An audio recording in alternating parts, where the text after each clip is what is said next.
মানুষ হবিগঞ্জ জেলায় যেহেতু জন্মগ্রহণ করেছি, ঢাকায় সহ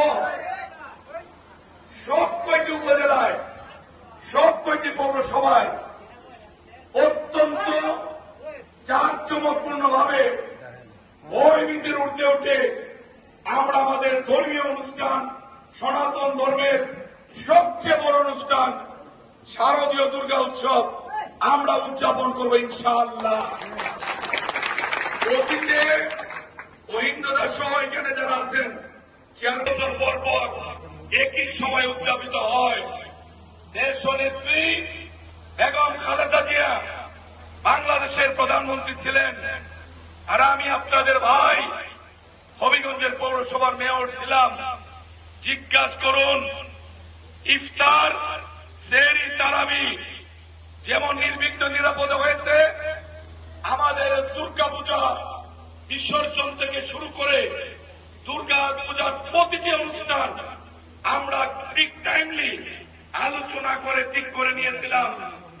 আমরা বাংলাদেশি, যদি আমরা বাংলাদেশের নাগরিক হই, তাহলে আমি আমার ধর্ম পালন করতে গিয়ে অন্য ধর্মের মানুষ তারা কোন দলের কর্মী হতে পারে না, তারা কোন ধর্মের অনুসারী হতে পারে না।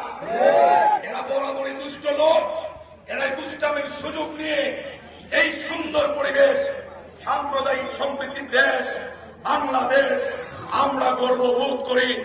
এই সোনার দেশে আমরা জন্মগ্রহণ করেছি। 30 লক্ষ মানুষ শহীদ হয়েছে, সেখানে কোন ধর্ম বাধা হয়ে, যারা একটি স্বাধীন দেশ আমাদের উপহার দিয়েছিলেন, সেই বীর মুক্তিযোদ্ধাদেরকে আমি পৌরসভার তরফ থেকে সংবর্ধনা প্রচলন শুরু করেছিলাম। আজকে আমার বারবার দেখেছেন, প্লিজ, আমার আগে হবিগঞ্জে বিএনপির কেউ চেয়ারম্যান হতে পারেননি, আমার পরেও এখন